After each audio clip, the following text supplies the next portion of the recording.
Good evening and welcome to this edition of Tok Piksa. News hunting in and around Port Moresby or any other urban center may seem convenient and accessible, but traveling outside the boundaries of service delivery and proper transport services can be a total paradox. In Tok Piksa tonight, a group of journalists travels to Western Province to attend the 2014 Gogodala Canoe Festival. They got to experience the waterways of the Middle Fly and the unique lifestyle of the local people.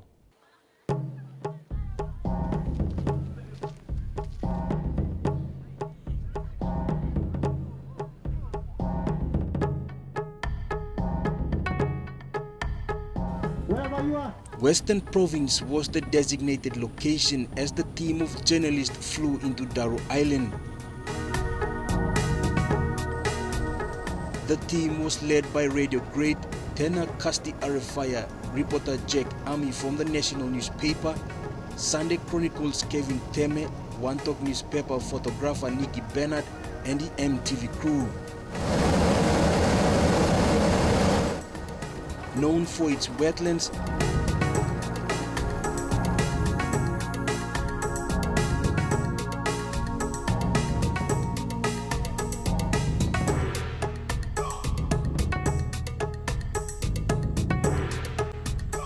the media team flew into Kawito airstrip.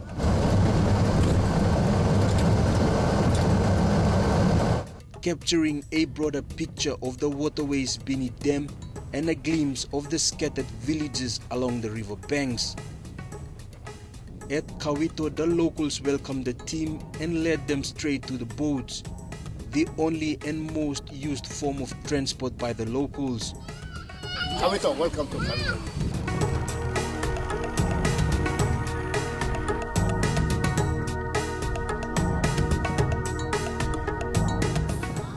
For the next 3 days, it was boat rides to and from Balimo and Keva village.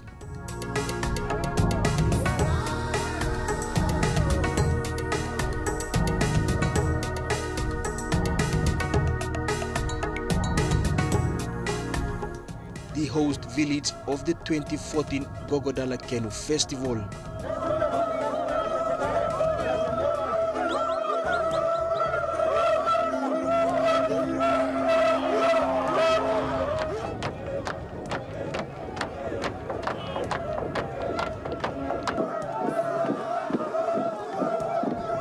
The festival saw a total of 28 canoes race the Alamia River with the pride of preserving the spirit of paddling.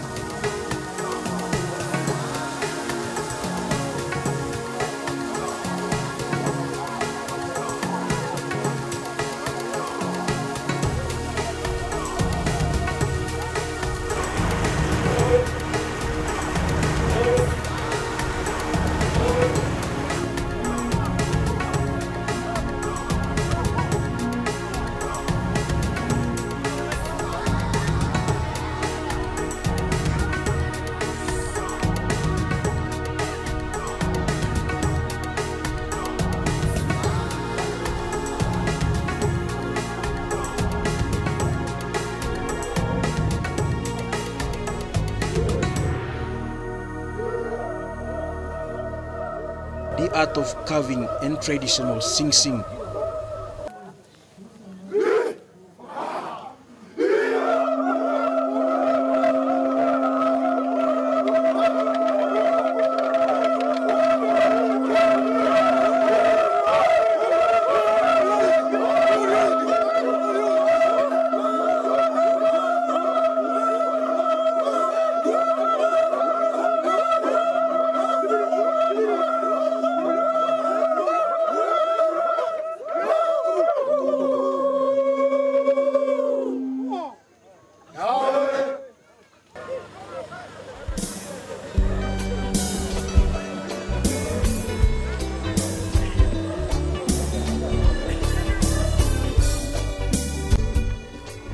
But it was not the canoe racing that brought thousands to Keva village.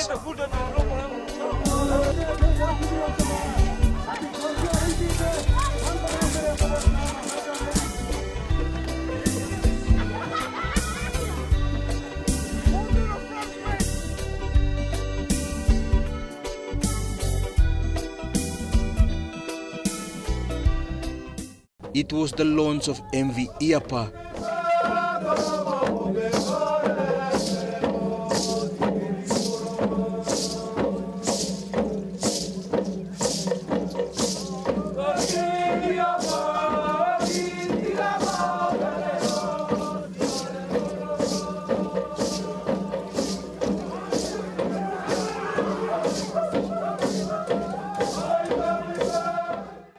Apit kitchen ya boki para family da tira woni amno facility alumu no kitchen na bawro even on cookers everything is there set. Studio at the back and two discs in front. A vessel bought by the Joint District Planning and Budget Priorities Committee to improve and deliver much needed services in the Middle Fly District.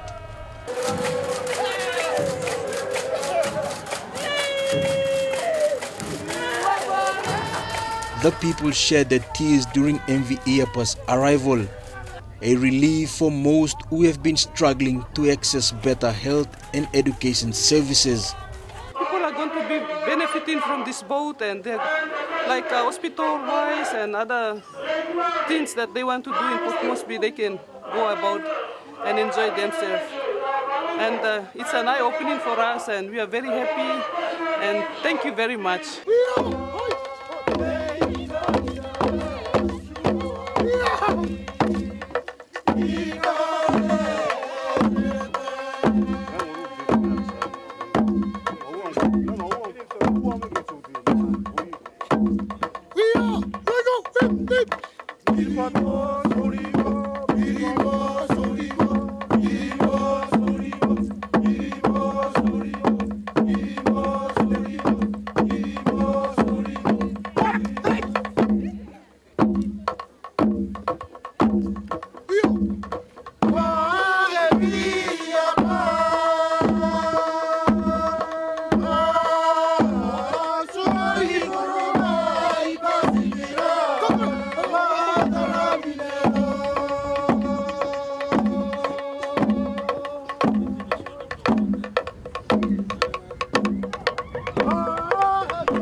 Tausila wapapi, aiti selerti. Kana bo patapi, see you again.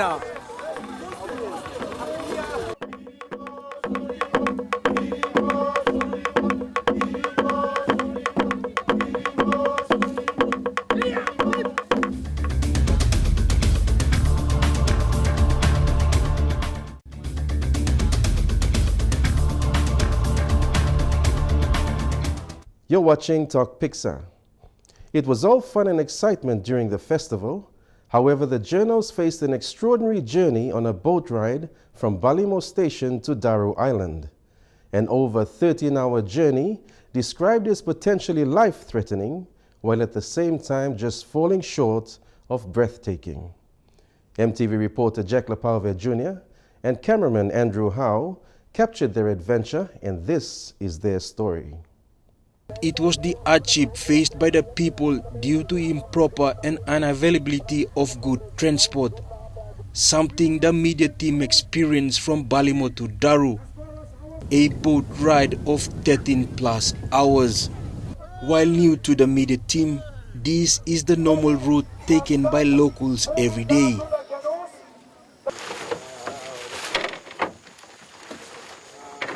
Before the crack of dawn, the team had assembled with the cargo on a 15-footer dinghy powered by a 16-horse engine.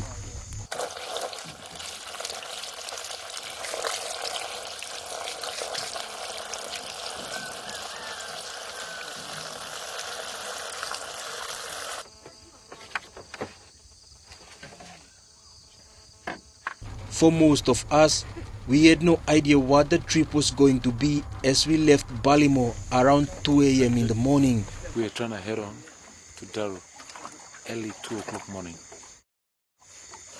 Crazy. Are you looking forward for the trip? Yes, mate. Definitely.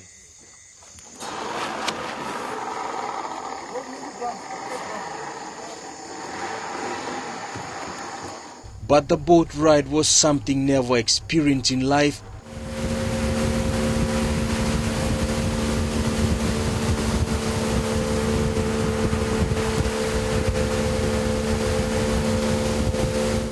As the media team flew over waves into strong headwinds.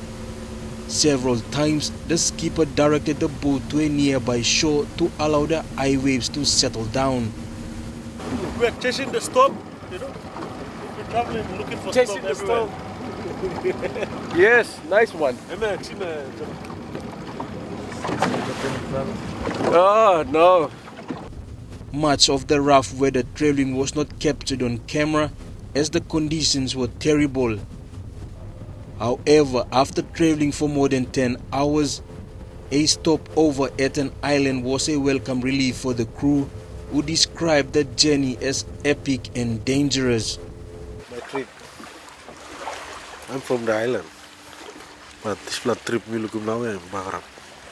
I mean, Manus is the open sea. A very tough journey. No? Tami blood on the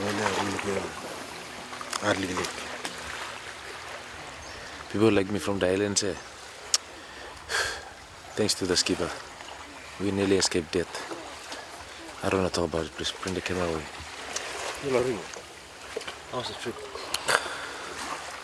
But I want a long trip. Long trip. Enjoyable. One kind also me talk. Long ride. I mean, also experiment. People experiment in this trip. I mean, Lompla, Moyet land. People enjoy. Very scary. People put it to go through, but people experience him how all people bring him all rural areas. Yeah, only side face him. Low land, the salt water too. The salt water people experience him. Yeah. People had it. It's a scary experience, mate. You know, I was really scared of the rough ride and also the waves. You know, I was really shaking in front, you know, and I was yelling, you know. I was shouting, no, please, please, please, you know, all the way. Thanks, mate. Very, very exciting trip. We got on the plane here, car around Daro, and then we got on the plane again to Balemo, and then from there we got on the banana boat. It was really good. And I'm a seaman, I'm okay, but I feel sorry for my Islander friend here and the other Manus guy and two Keremas there. But it was an awesome trip, thanks to Balimo people. Around 5 p.m. we finally arrived at the Daru Wharf as we made contact with family, friends and line managers. The team spent the last night in Daru and flew back to Port Moresby the next day. This journey showed us just a snapshot of the many journeys people around the country take to move from place to place, all in the name of accessing government services. But for the Gogodala people, traveling the waterways will be part of their life under any circumstance.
For this group of journalists, it was a trip they shall never forget for the rest of their lives.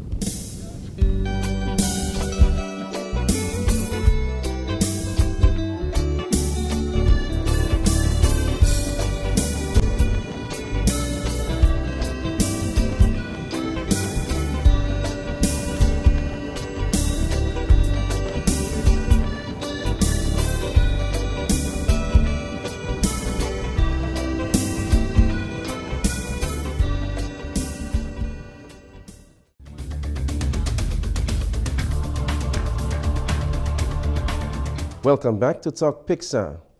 Over the last 35 years, more than 500 billion kina has been pumped into Papua New Guinea. A large chunk of the money has been committed to developing PNG's health sector, but the outcomes haven't been felt in any big way. Many say the state of the health sector of the country should be created in a way so that it caters to the future needs of the country. Tekla Gunga has this next Tok Piksa report that looks into the sometimes frustrating world of heart diseases and the search for specialist help, which is, most unfortunately, unavailable right now in the country. Kevlin is an example of many heart patients in Papua New Guinea who are forced to make trips costing millions of kina just to seek specialist help because the same service is not offered in PNG. Since she was diagnosed, her family has been raising funds to send her overseas to seek medical treatment. It's a costly exercise, and many Papua New Guineans cannot afford to practice this exercise. We have extremely well qualified doctors and very dedicated, but I often feel so sorry for them because they cannot work on the state-of-art equipment that is available in other hospitals. Each year, more people die because the services are too expensive. The lack of medical specialists in our health department is evident in the increase in the number of patients who travel to Port Moresby or Lae to receive specialist medical treatments. The vacuum has increased in the last decade, either because local specialists are migrating abroad to seek better working conditions, or simply because there are no qualified health specialists in PNG trained in that particular field. For heart patients, the lack of medical equipment in our public hospitals continues to burden many families. The 2013 figures released from the Buri Kidu Heart Foundation in Port Moresby shows that close to 10,000 people visit the foundation with heart-related diseases. The surgery elements for our people with heart problems have been covered by the Open Heart team coming in from Australia, which of course is a wonderful thing. But it doesn't solve the in-country problems. Despite the University of Papua New Guinea graduating close to 500 medical and health science students annually, there is still no current program under the school that trains students to take up specialist health care. Lack of staff, housing, and medical drug shortages are some contributing factors that affect the delivery of health services in our general hospitals and urban clinics. It's really important that we do provide those facilities for our doctors so that they can provide the services needed for our people. Even the Heart Institute itself has the standard of its facilities has gone down, and we haven't been able to keep up the standard because the constant fundraising sometimes becomes a burden. But with all these ongoing challenges, our health workers continue to strive to deliver the health services with the limited resources they have. This year also saw the rollout of the free primary health and subsidized specialist health care policy. The policy, launched in December 2013, has received a huge government funding of 20 million kina released in 2013 and an additional 20 million released this year. Once this policy is fully in place, it will ensure Papua New Guineans will receive primary medical assistance from any public hospitals without paying any user fees. Meanwhile, for specialist healthcare, the government has also announced some good news. In Kelvin's fundraising dinner, the Finance Minister James Marape revealed that the introduction of specialist services in PNG Health Department is something the government is looking at. For health, heart especially, we've asked our Buri Kidu Foundation to do us a plan, and they've done. Hopefully in 2015 budget, we'll put some additional support so that we can ramp up the facility we have there. That is something that I can assure you for. His announcement comes after a comment raised by the founder of Buri Kidu Heart Foundation and the former parliamentarian Dame Carol Kidu. We really have to seriously look at a policy, a dedicated policy for specialist services for our people. The challenge is now on health professionals in the country to work closely with the government to design a dedicated specialist service policy. Dame Kidu explains the important role a policy can play once a proper blueprint is designed. The policy, of course, in my opinion, would be based on partnership, as it is done in many countries around the world, where you have the Heart Foundation of Australia, you have cancer societies. The partnership part of this is already here in Papua New Guinea, so we need the government policy side of it as well to contribute to that.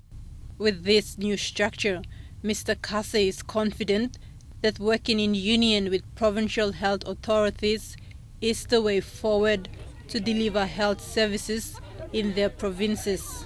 We hope you've enjoyed Tok Piksa tonight. If you missed any of tonight's episode, you can catch the replay of the show on Wednesday evening. Until next Sunday on Tok Piksa, good night.